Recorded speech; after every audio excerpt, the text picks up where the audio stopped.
के industries cable और wire बनाने वाली कंपनी है ये, और इस सेक्टर की टॉप 3 कंपनियों में शामिल है। 55 देशों को एक्सपोर्ट करती है और 15,000 से ज़्यादा चैनल पार्टनर है। मुलाकात करेंगे कंपनी के चेयरमैन और मैनेजिंग डायरेक्टर CMD साहब अनिल गुप्ता साहब हमारे साथ कार्यक्रम में शामिल होने। 40 सालों से ज़्यादा आपका लंबा गहरा अनुभव है के इंडस्ट्रीज का, और कंपनी के नतीजे तो खैर आ चुके थे पहले ही 23 जनवरी के आसपास, और उसके बाद कॉन कॉल भी हुआ। काफ़ी स्ट्रॉन्ग ग्रोथ आउटलुक दिया है कंपनी ने, उसी पर बात करते हैं। सर, जो आपके अर्निंग कॉल से हमने पिकअप किया है, कंपनी 18-19% की ग्रोथ का टारगेट लेकर चल रही है। जरा सर विस्तार से बताएं, क्या विजन है, क्या टारगेट्स हैं, किस तरह का आउटलुक है? अनिल जी, धन्यवाद मुझे यहाँ अब शो में आमंत्रित करने के लिए। जी सर। जैसा कि हमने अपने पहले के इंटरेक्शंस में कहा और कॉन कॉल में भी कहा कि रफली इस साल मैं उम्मीद कर रहा हूं कि 19 से 20% का हमारा ग्रोथ आएगा, आना चाहिए ओवरऑल पूरे साल का। और आगे भी जो फॉरवर्ड लुकिंग गाइडेंस है, मैं उम्मीद करता हूं कि अगले सालों में भी हम 16 से 18% के करीब ग्रोथ मोमेंटम को CAGR मेंटेन करेंगे। एक्चुअली ये जो ग्रोथ आ रहा है ये बेसिकली इंडिया स्टोरी से रिलेटेड है। जो हम कंट्री में इंफ्रास्ट्रक्चर पाइपलाइन है या जो कैपेक्स हो रहा है सरकार की तरफ से, और प्राइवेट कैपेक्स भी अब आना शुरू हो गया है, ये उसका नतीजा है कि और केबल इंडस्ट्री जो है मोटा मोटी, और केबल एंड वायर इंडस्ट्री वो कैपेक्स से जुड़ी हुई है। तो जितना ज्यादा कैपेक्स होगा उतना डिमांड आएगा। और हमारी कंपनियां, अब इंडियन कंपनीज अब बाहर भी जा रही हैं, एक्सपोर्ट भी के भी दरवाजे बहुत से कंट्रीज में खुल गए हैं, क्योंकि मेक इन इंडिया और जो इंडिया ब्रांड है वो एक्सेप्ट हो रही है वेस्टर्न कंट्रीज में भी, अमेरिका में भी, और मिडिल ईस्ट में भी, और सभी अन्य देशों में, जो पहले एक अफ्रीका तक लिमिटेड था। तो मेरे ख्याल से इन सब चीजों को देखते हुए प्राइवेट कैपेक्स के अंदर काफी उछाल आया है, रियल एस्टेट सेक्टर अच्छा सा ग्रो कर रहा है। तो मैं उम्मीद करता हूं कि जो हम प्रोजेक्शंस दे रहे हैं वो हम जरूर अचीव करेंगे।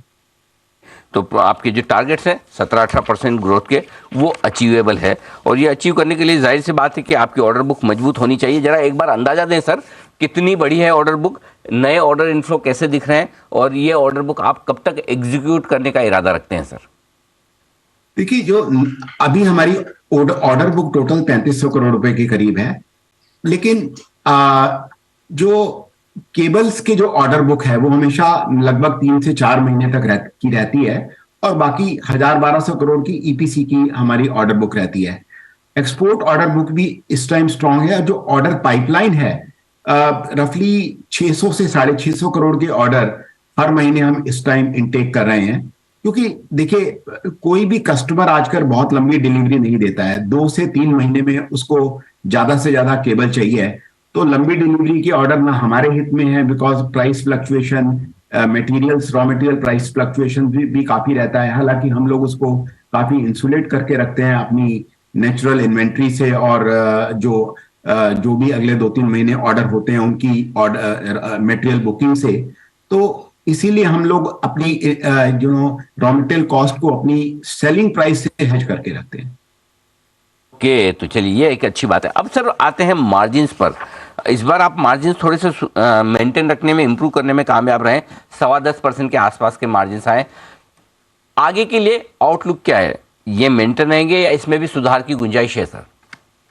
देखिए, मोटा मोटी मुझे लगता है कि अगले साल में हम लोग 11% के मार्जिन का एम कर रहे हैं, और इस साल में पूरे ओवरऑल 10.5 के करीब मैं उम्मीद करता हूं, 10.5 से 11.25% के करीब EBITDA मार्जिन आना चाहिए।